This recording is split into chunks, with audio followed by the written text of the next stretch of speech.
Olá você, tudo bem? Me chamo Adevaldo Reis ou simplesmente Reis. E eu quero deixar nesse vídeo um alerta para os pais sobre a festa denominada Halloween. Essa festa, embora ela não faça parte da cultura do nosso país, mas é uma festa que é copiada dos Estados Unidos.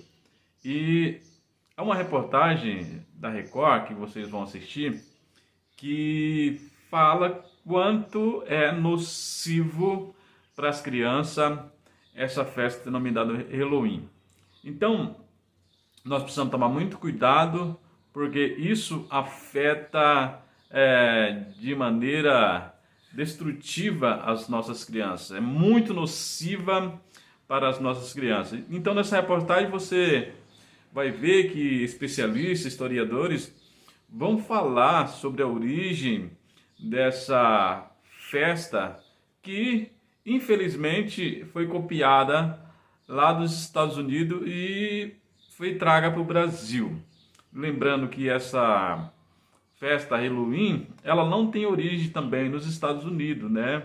Mas ela tem origem num povo da Europa, denominado pelos romanos, celtas, que eles tinham essa prática que comemorava no dia 31 de outubro, que para eles era o último ano, o último dia do ano, melhor dizendo, e que o primeiro dia do ano era 1º de novembro. Então, nesse dia, eles achavam que os vivos eles estavam se aproximando das pessoas mortas. Mas vocês vão ver a reportagem e eu, como psicopedagogo, eu deixo aí alerta para os pais sobre a nocividade dessa festa que atinge as crianças de maneira muito negativa. O Halloween, ou o Dia das Bruxas, comemorado hoje em muitos países, tem uma tradição.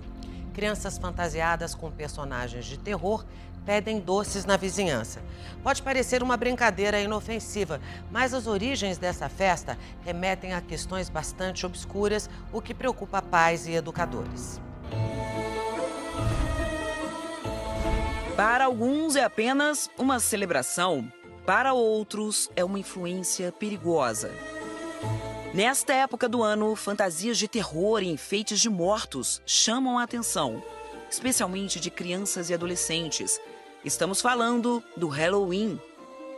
Este historiador explica que, apesar de sua aparência inofensiva, a origem do Halloween está ligada a uma tradição bastante antiga. Por volta de 1200 a.C., viviam na Europa diversas tribos denominadas pelos romanos como celtas. No calendário desses povos, o ano começava em 1º de novembro. E para eles, a véspera, noite de 31 de outubro, era uma data muito especial. Nesse dia celebrava-se o Festival de Samhain. Dentro dessa realidade, dessa cultura celta, muitas vezes conhecida como paganismo, acreditava-se muito na aproximação entre o mundo dos vivos e o mundo dos mortos. No dia 31 de outubro, era muito comum acreditar que essa relação e esse tecido entre o mundo dos vivos e dos mortos estaria mais próximo. Então, celebrava-se de diversas formas, entre elas o sacrifício de animais e a preparação de oferendas. Os rituais envolviam ainda uma série de símbolos. Você tem outros elementos místicos, mágicos, como bruxas, gnomos, monstros e por aí vai. As pessoas usavam máscaras para poder afastar esses espíritos, usavam velas e outras concepções, velas, abóboras e tudo mais, exatamente para guiar. Mas existem outras vertentes. A expressão Halloween vem de All Hallows Eve, que significa véspera de todos os santos em português. E daí ficou um tríduo. Tinha All Hallows Eve, que é o dia anterior, o dia de todos os santos, e o dia das almas era o terceiro. Os três celebravam a cultura que é a morte. Então o Halloween acabou virando uma celebração da morte. Com a colonização dos Estados Unidos pela Inglaterra, a festa cruzou o oceano e ganhou proporção mundial, sendo celebrada inclusive no Brasil. A gente está copiando, na verdade, uma coisa de uma outra cultura, que já nem lembra mais o significado original dela, e tentando projetar uma cultura brasileira que tinha celebrações muito ricas. E aí os símbolos do Halloween são símbolos de morte, basicamente. A noite do Halloween é essa noite no mundo anglo-saxônico de onde veio o Halloween, né? É essa noite em que é bem outono, as coisas estão caindo, é tudo muito entardecer. E quando entardece, criaturas meio assustadoras podem chegar para te atacar. Há quem diga que o Halloween perdeu o caráter religioso e tornou-se uma data comercial. Hoje em dia, muitos pais vestem as crianças com fantasias de bruxas, fantasmas, zumbis, diabos e outros temas do gênero. Mas esta psicopedagoga diz que é preciso ter um olhar crítico quando o assunto é desenvolvimento infantil. Quando ele sai da brincadeira do Halloween, ele vai ter outras plataformas de vivência que também incentivam a cultura da morte. Então, nós precisamos ter um alerta sobre isso.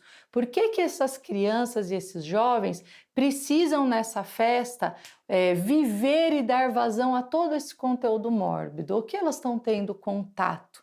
De que forma isso contribui para a vida, para o desenvolvimento saudável? Hoje eu tenho um ponto de interrogação em relação a isso. Assim, apesar da sociedade incentivar o evento, muitas crianças não se sentem nada à vontade com o Halloween. Recentemente, um vídeo viralizou na web e causou revolta em pais e especialistas. Nele, pessoas fantasiadas de monstros assustam duas crianças. O menino entra em desespero e chora, mas os adultos não interrompem a brincadeira.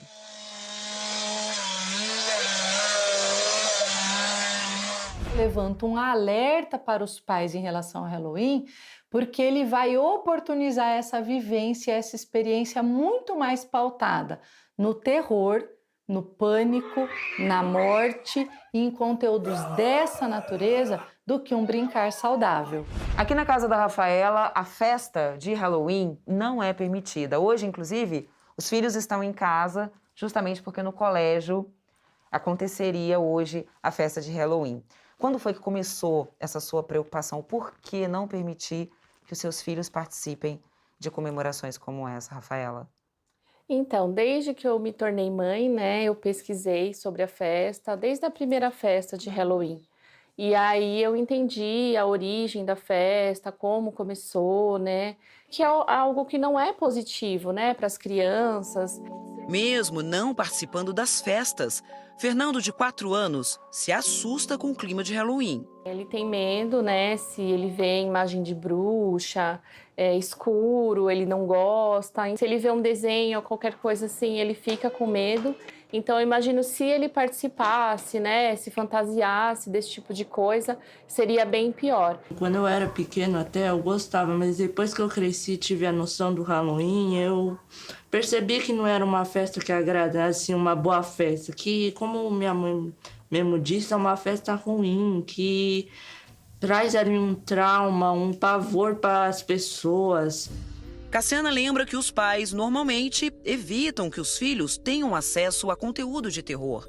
Então, não faz sentido que numa festa de Halloween eles possam ter uma faca de plástico atravessada na cabeça. Quando nós incentivamos cada vez mais experiências infantis e juvenis que promovam a cultura da morte, que promovam a dessensibilização da vida, que promovam a experiência da criança rir da desgraça alheia, nós plantamos isso e queremos colher o oposto? Para Rafaela, o Halloween é uma oportunidade para ensinar aos filhos que eles não precisam ser iguais à maioria para serem felizes e também de influenciar outras pessoas positivamente. Eu vejo muito isso, né, com amigas e até parentes que têm filhos, né, simplesmente fantasia criança e manda para a escola, né, e não procura saber por que essa festa, qual a origem dessa festa, qual a influência, o que isso pode trazer de negativo para as crianças, né? Como sociedade, nós precisamos começar a valorizar experiências de vida, de afeto, de amor, de cuidado, de compaixão. Nós precisamos contribuir para eventos que oportunizem o contrário disso. Então, meus queridos, vocês viram o vídeo aí e viram reportagem, especialistas falando, historiadores falando sobre esta festa. É uma festa que não contribui em nada para as crianças, pelo contrário, ela traz a síndrome do pânico, ela traz insônia, ela traz perturbação, ela traz uma série de coisas ruins para a vida da criança. Então, isso aí está destruindo seu filho, sua filha. Então tome cuidado, ponha coisa que realmente edifica, coisa que realmente traga benefício para essa criança e pode atrapalhar até mesmo na sua área cognitiva, na escola. Então, eu como psicopedagogo, eu reforço essa alerta para os pais, que os pais possam pensar, porque as crianças, elas dependem dos pais. Então, os pais têm que instruir no caminho bom, no caminho que deve andar, e não num caminho destrutivo, num caminho que não traz nenhum benefício para a criança. Pelo contrário, vai trazer malefícios para ela. Então, que Deus tenha misericórdia, que Deus nos ajude, que Deus nos abençoe. Já quero desde já pedir que você compartilhe esse vídeo, comente aí nos comentários, deixe seu joinha para que mais pessoas sejam orientadas e despertadas sobre esse assunto. Que Deus abençoe a todos.